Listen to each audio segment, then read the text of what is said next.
First off, apologies for the sound quality due to some technical issues.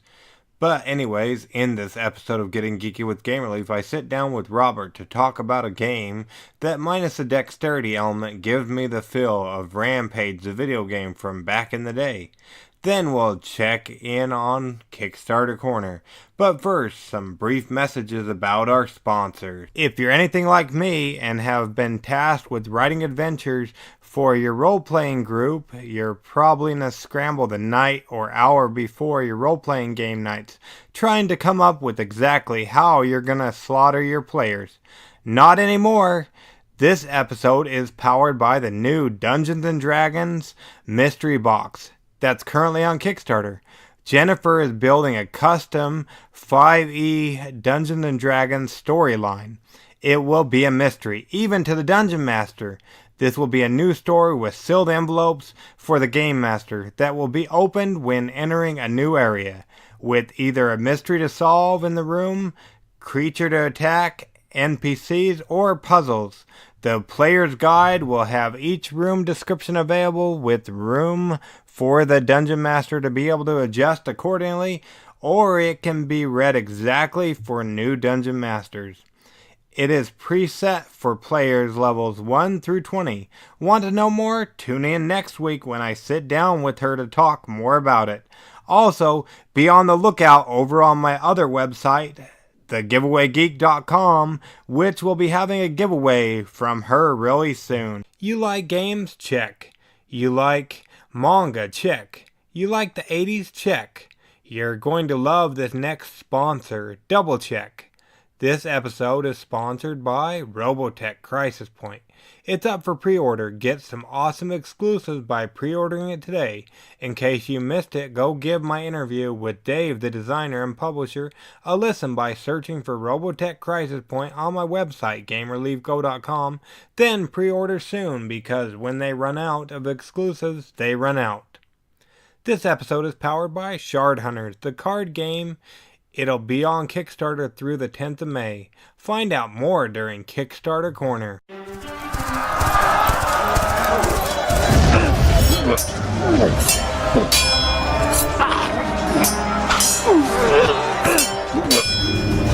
Getting Geeky with Gamer Leaf, the podcast in which one man strives to level up his geekhood and helping you do the same, one battle at a time.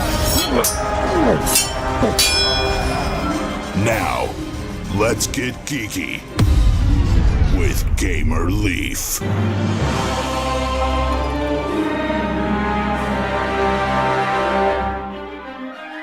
In the bright new dawn of the far future, humanity has returned to Gaia under the watchful eyes of the Titans.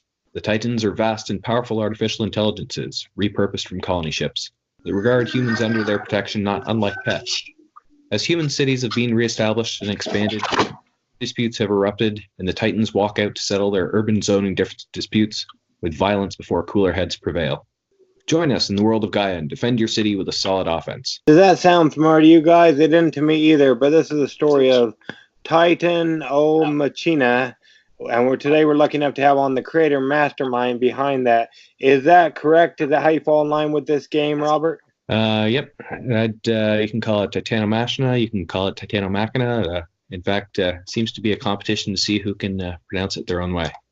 Oh boy, well hopefully I didn't slaughter it too bad, but thank you so much for joining us on Getting Geeky with Game Relief to talk with us about that tonight. We really appreciate it. Yeah, thank you. No problem. Hopefully everything will work out okay. We had a little bit of tech issues, but hopefully we got it all figured out.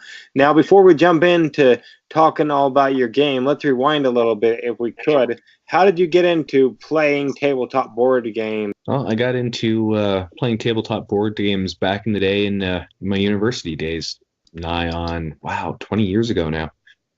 Somebody pulled out a copy of Catan, and it's been downhill ever since. Oh boy, awesome. And what are you playing these days? These days I'm playing a lot of Warhammer, but I'm also getting introduced to all sorts of neat little games down at our local board gaming cafe called the Boardroom in Halifax. Well, there you go. Yeah, they have all kinds of hobby games out there and whatnot. So once you played Catan 20 years ago, did you start amassing your own collection as well? That at the time, yeah, it's we got into Catan, and then somebody brought along Munchkin and Chez Geek, and we were lucky enough to know this lady from Germany, where she was able to bring in things like Bonanza in the original German, and oh, what was it? She showed us this card game with poker cards called I think it was Doppelkopf. Good Oh, times. wow. Yeah, things got interesting, and lately I've also been trying out various games like Pulp Alley, and there was a really nice little one called what is it? Uh, Combat Cards by a company called Tactical Assault. And there's all sorts of weird little stuff out there if you happen to look. Yeah, there's plenty of games out there. And word on the street is you recently created one yourself. What can you tell us about? Here we try again. TITANOMACHINA, or however you say that. TITANOMACHINA? Yep. Yeah.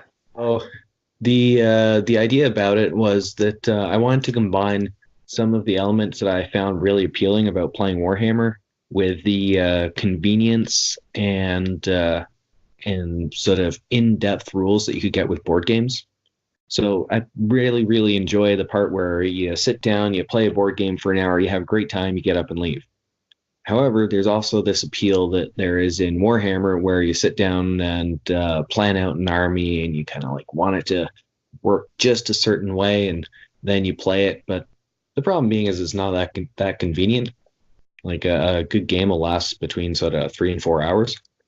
So I wanted to squeeze that down into a board game that would have a lot more availability to people, so that you're not making that enormous commitment. You're sitting down, you're having a nice little punch 'em up with giant robots. Then you can say move on to the next game if you're that way that night, or play another one. And do you feel you were able to accomplish that? I do. Actually, one of the things in development that I found slightly spooky is that games tend to last 75 minutes, give or take. Oh, wow, regardless? Yeah, it's kind of spooky. I've mentioned it to people, and they've mentioned, well, there are 18 rounds, and there's really only sort of, so long that you can hold down each round as people sort of sit there and hem and haw and stuff. But yeah, I'm really pleased with how that's worked out. Well, there you go. That's good. So, per se, me and you sat down to play it. What's my turn going to look like? Now, what your turn's going to look like is you're going to have a hand of cards. Each of those cards is going to correspond to a system on your Titan.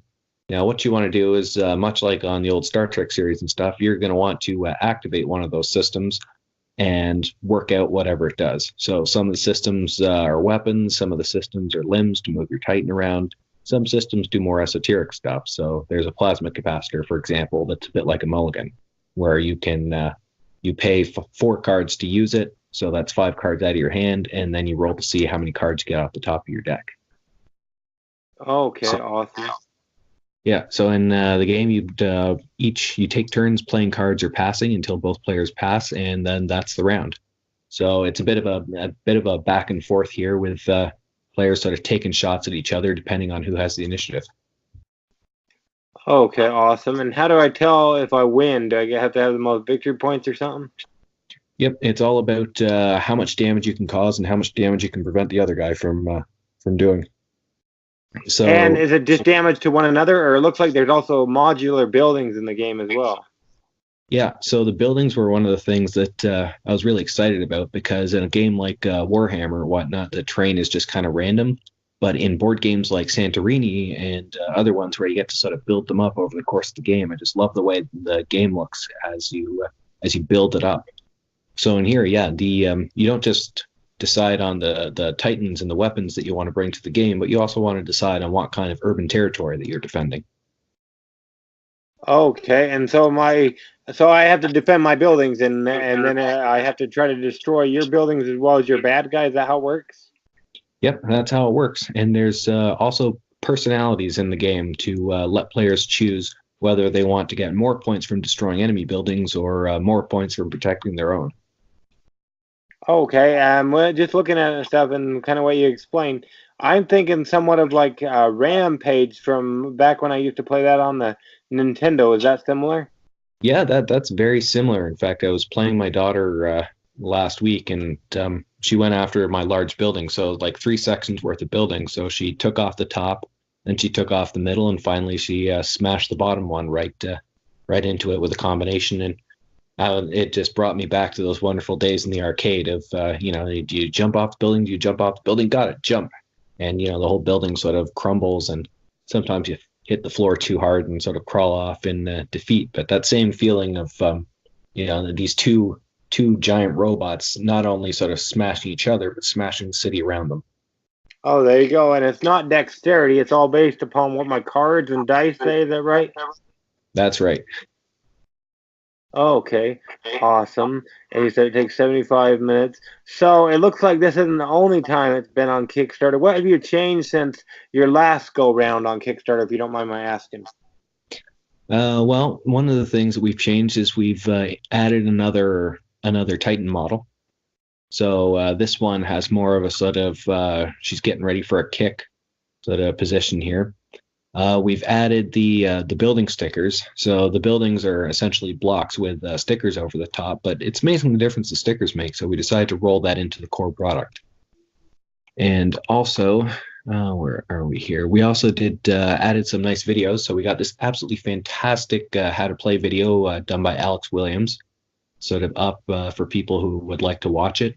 We managed to get some of the new material sort of up there in images, so that people, when they go through the Kickstarter, they see what it's supposed to look like. In particular, the dashboards I'm really pleased with, because the tokens are supposed to fit inside the dashboards, and the graphics really show that off. And let me see, what else do we have here that we have added? Oh yes, all the previews. We have previews from Gaming with Sidekicks, from Board's Eye View, from a pawns perspective, and we just put something up with a video preview from Down the Vent. Awesome, man. So you didn't have any previews beforehand, is that right? The last one? Yeah, the first time around, I sort of jumped the gun and sort of went to market without anybody sort of seeing how the game works, and knowing that was definitely something where I was wrong and everyone else was right. And I really like having those previews there to say, like, look, this is fun, this is good, you're gonna like this. Well, there you go. Yeah, that's always good. So that's awesome.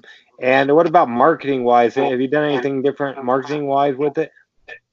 Marketing wise, yeah, this time I've decided to go in with a bit more marketing here. So we got ads up on Board Game Geek. We have a Google ads campaign going, and we also have the continuous roll of all the new reviews coming in, because so I made up these preview copies, right? And they've been making the reviewer circuit.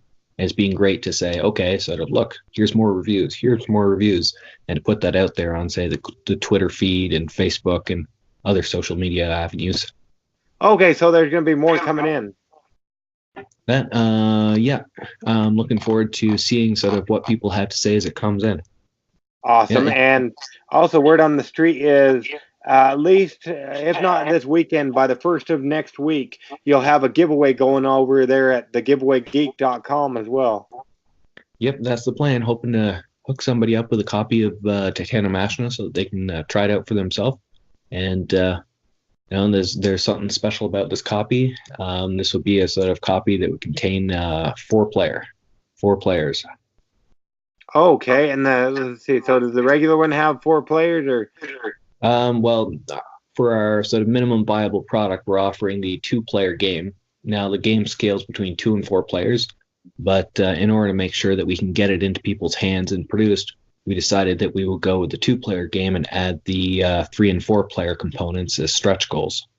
Oh, okay, awesome. So they'll be able to go straight from the 4-player if they end up winning, but they might as well go ahead and get the. So if somebody wanted to do the 2-player, 4-player, I mean, would they buy 2 copies? If per se it doesn't get to the stretch goals, can they buy 2 copies and play 4 players?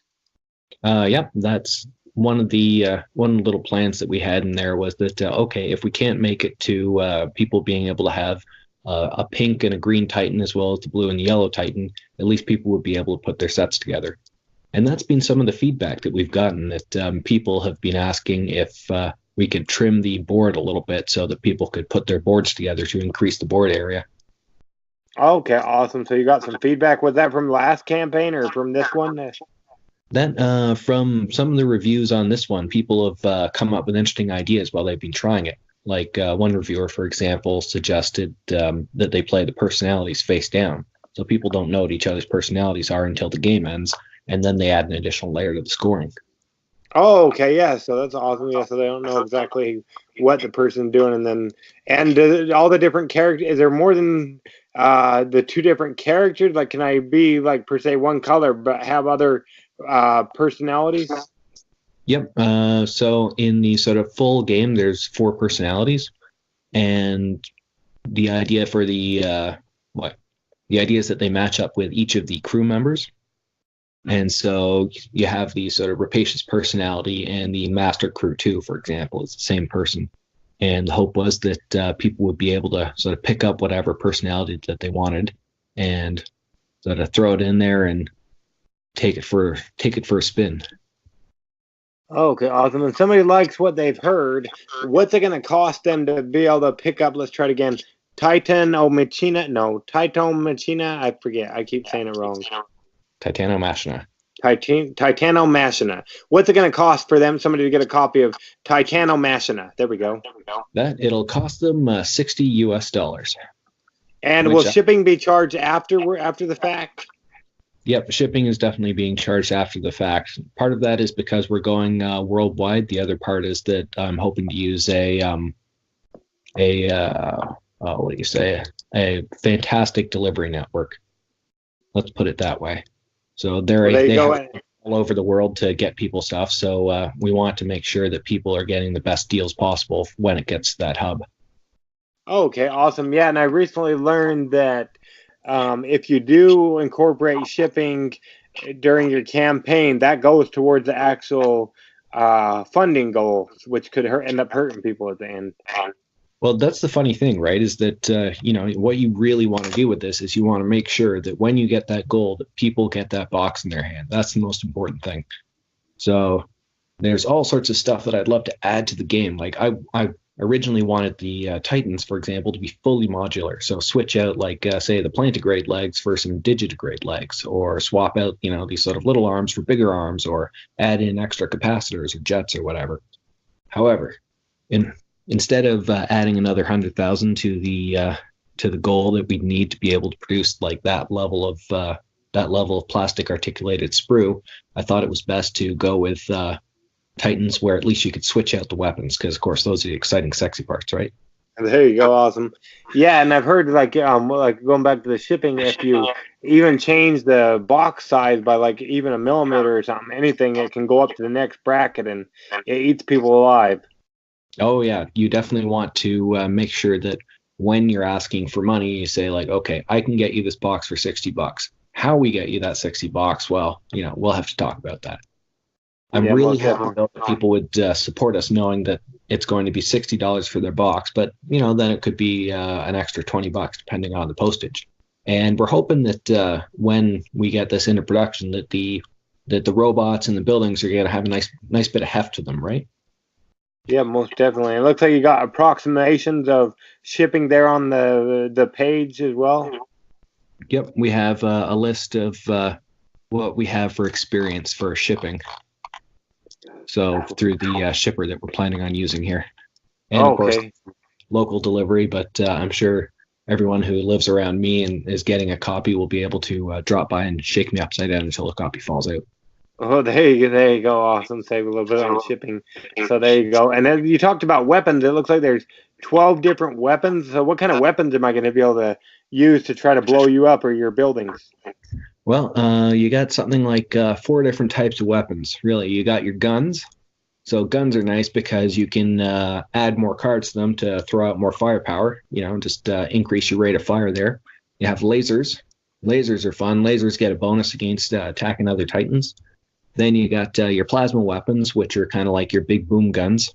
Now, plasma weapons have a thing where they not only do damage to the Titan, but they also cause it to lose cards out of its hand. And then you have the close combat weapons, things like the claw, which is kind of like a plasma close combat weapon. You have the buzzsaw, which has a similar high explosive effect to the guns.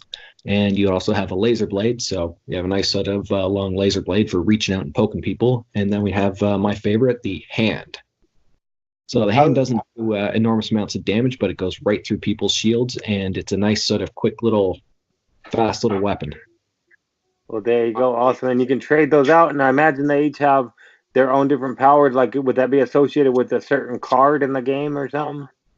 Yeah, so if you look closely at some of the cards on the game there, they have things like little golden numbers in there. So you have the range on the weapon. So things like a buzzsaw would only have a range of 1, but then you have extra stuff. So say like a buzzsaw, it has the high explosive effect, so it gets a bonus against buildings.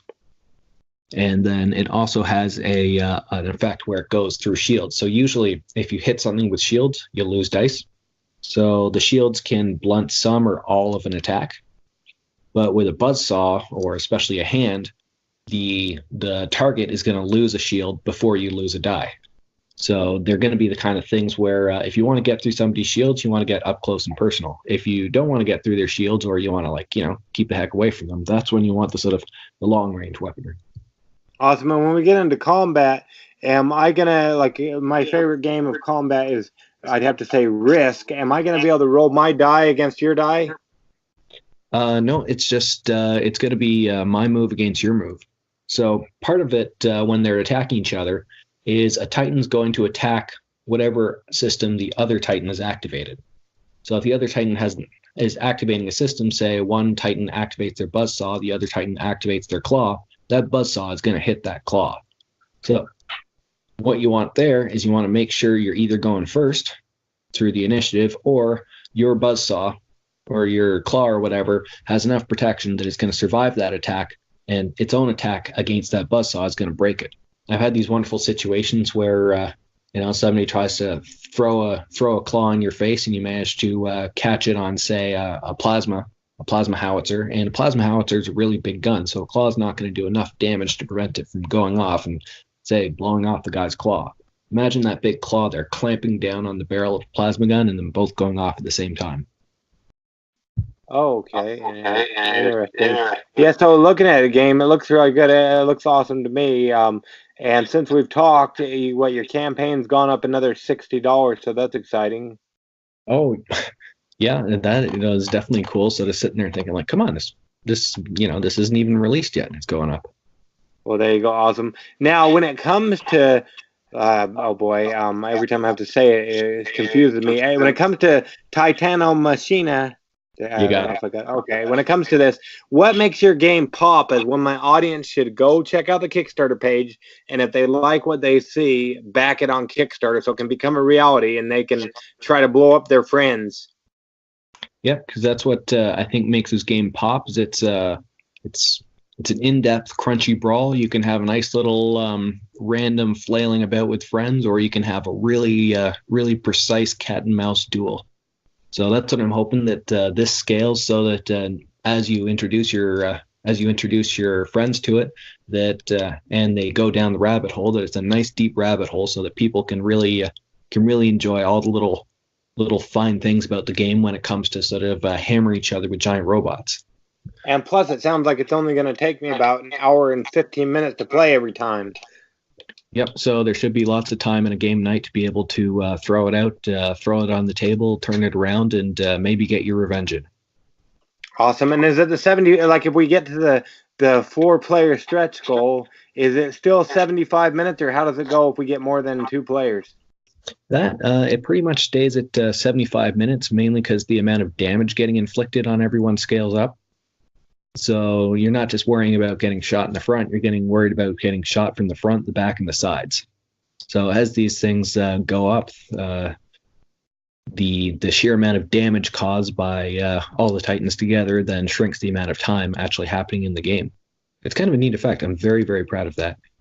Well, and rightfully you should be. So people, you'd say don't overpromise and underdeliver. Somebody goes ahead and they back the game. When would they anticipate getting it so they can start playing? Yeah, our plan right now is to get it out for Christmas. So that means that once the Kickstarter is over in May, we turn over the materials to the manufacturer, and they should be able to deliver in the fall. which means that we're expecting Christmas will be when people will get their copy in their hands. So what a wonderful opportunity to sit down with their family and really enjoy that Christmas spirit.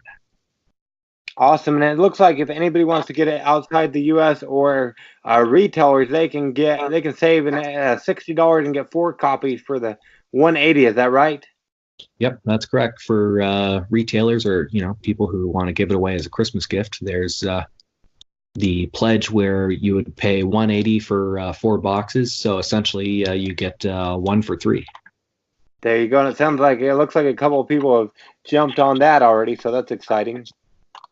Yeah, I have a friend up in Toronto who's hugely excited to share this around. There you go. Awesome. And what do you call it? Let's see here. From your last campaign, did you see a lot of crossover? Did a lot of people come back from the previous campaign to back this one as well? Yeah, I saw just about 80% returning. And for the people who aren't returning, having sort of watched the number of projects that they're invested in, I can understand that another project right now, because there's so many out there, is one of those things that maybe they're not ready for. But there's also a lot of people coming back and increasing what they ordered the first time. I guess like they've seen the improvements that we've made to the product, and they've seen the improvements that we've made to the campaign, and they decided that they're going to go in whole hog, which is awesome.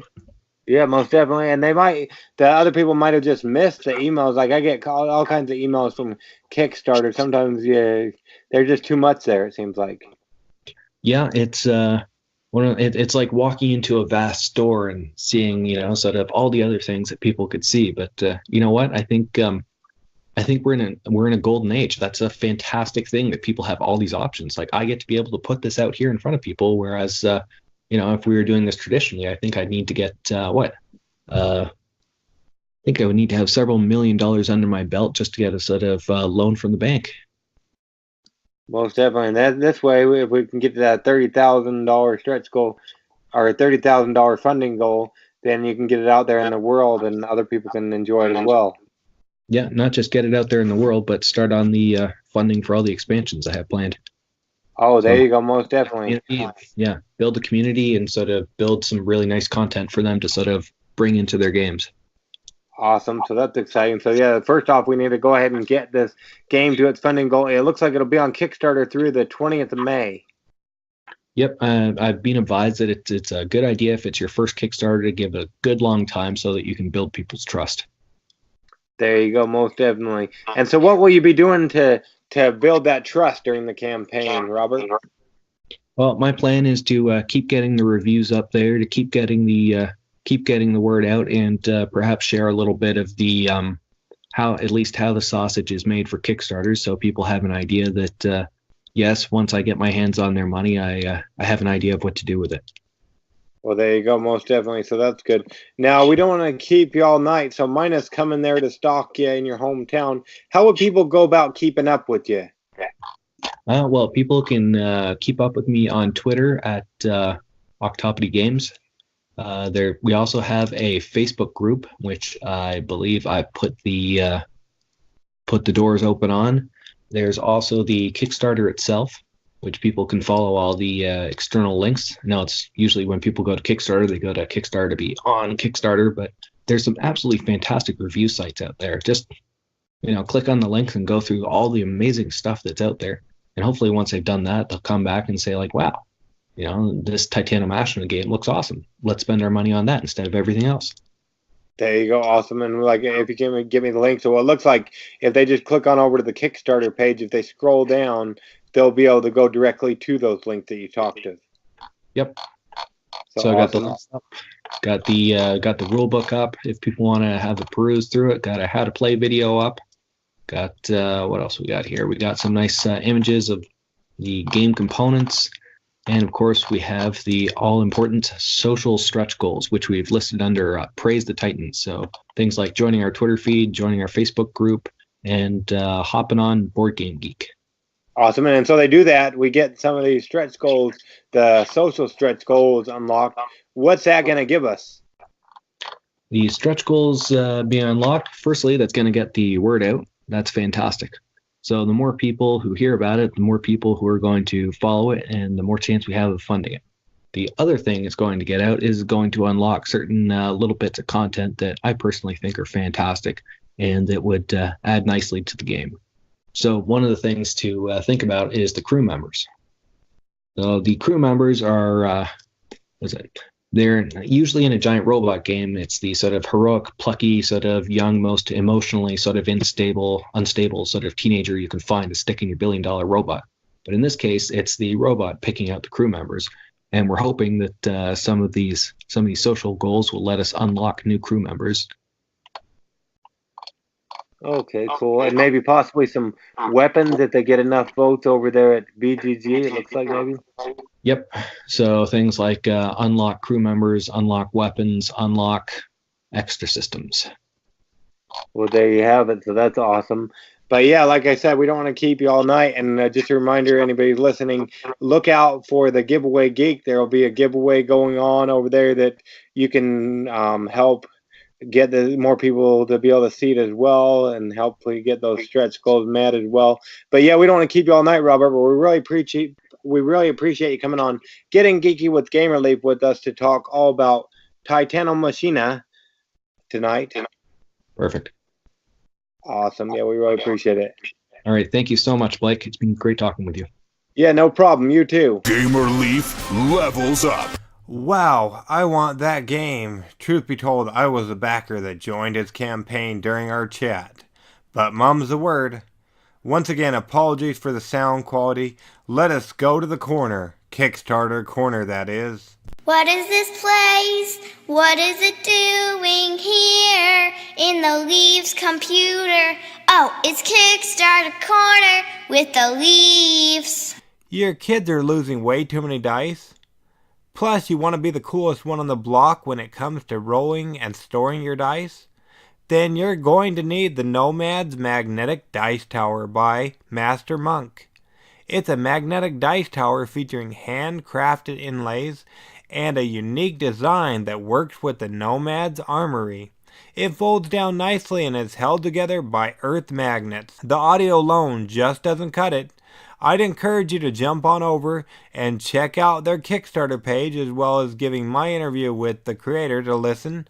Find it in my episode entitled Be the Coolest One on the Block with the Nomad's Magnetic Dice Tower, or find it in their update entitled Interview with Game Relief, and our next live stream this Saturday. Shard Hunters, the card game. We teased about this during the sponsor spot of the show. It's simple and dynamic gameplay, exclusive artwork, love dark fantasy games but don't have much time? Then this 20-minute game is for you. Some things about the game: actions happen simultaneously, no handicap for new players, no stealing, no player elimination, and monster cards are completely language independent. Plus, the art is amazing. Jump on over and check out their Kickstarter campaign and back it before Friday the 10th of May. If I got asked who's your favorite designer that if you could, you'd want all their games, that's easy. Hands down, I'd say Ta-Te-Woo. He's back. This time, it's a game that uses my favorite mechanics of deck building in Promenade, the game of impressionist art, in which you become the most prestigious painting collector in a 2 to 4 player economic deck building game of impressionistic art. Players are art collectors, and the goal is to manipulate marketing value by acquiring and exhibiting impressionistic paintings. Players receive points by exhibiting paintings from their hand and additional points from the paintings and gold in their collection at the end of the game. When the game ends, the player with the most victory points wins the game. Go check it out and back the Kickstarter before Sunday, May 12th. Plus, you can go and search on my website for Promenade, and you should be able to find the episode that way. You enter the unknown dungeon as the hunter. Turn by turn, the dungeon reveals itself to your party. You must adapt to your strategy. Choose when to forge ahead or when to step back and regroup. The dungeon can be unforgiving, and even in competitive play, you might find it necessary to forge alliances to survive. Your team makes noise as they explore. The more noise they make, the more they risk awakening the dark evil that lurks within. Soon you realize that you have become the hunted. Sound familiar? Not my fault. You missed the Dungeons of Infinity on Kickstarter? Yes, that was my fault. Well, I'm here to mend my mistakes, to let you know we're not too late. If you missed the campaign, don't dismay. Click the link in my show notes to show your support and not have to be worried if it won't reach its funding goal, because it's already been done for you on the Kickstarter. Dungeons of Infinity is a board game for 1 to 5 players set in a mythical kingdom ruled by King Armiger. His land is full of dungeons built in the distant past. He recruits teams of heroes to delve into many dungeons to free the land from the evils that lie within. Head on over and make your pledge today by clicking the link in the show notes before you miss it yet again. But this time, it won't be my fault. Did y'all catch yesterday's episode of my show? No? Well, as soon as you're done here, go back and listen. Why, you ask? Well, for some of you, church is coming up tomorrow, and for others, the work week is upon us. And I'd be surprised if some of you didn't don neckties for such occasions. Why not let your love of board games shine forth in your neck apparel? If you agree with me, or just want to wear some of your favorite games around your necks, you're not going to want to miss Board Game Neckties by Tactical Meeple Depot. Want to hear my sit down with Gilbert as we get into the details of these stellar ties? Then go give my interview with him a listen. It's easily assessed by checking out the update of his campaign entitled Over Halfway There and Interview with Game Relief. Last but not least is Zombie Golf. Who is the best golfer of the apocalypse? It's a game for all the frustration of golf, all the satisfaction of killing zombies. It's only on Kickstarter for 3 more days. And did you know you can win this game and its expansions? Don't take my word for it. Jump on over to my website, thegiveawaygeek.com, and enter today. And even if it's not successful this time on Kickstarter, which we hope it is, you'll still win the game if you're the winner. So jump on over and check it out now. Speaking of thegiveawaygeek.com, my mission is to get 100 sponsored giveaways up and going over there within the next month. So, if you've got a game or product and would like to run an awesome giveaway, make sure you get in contact with me at lake@thegiveawaygeek.com. And if you just want to win some cool stuff, follow along as it'll be an awesome ride. Until next time, get geeky, stay geeky, and bring others in the geek fold. Gamer Leaf out.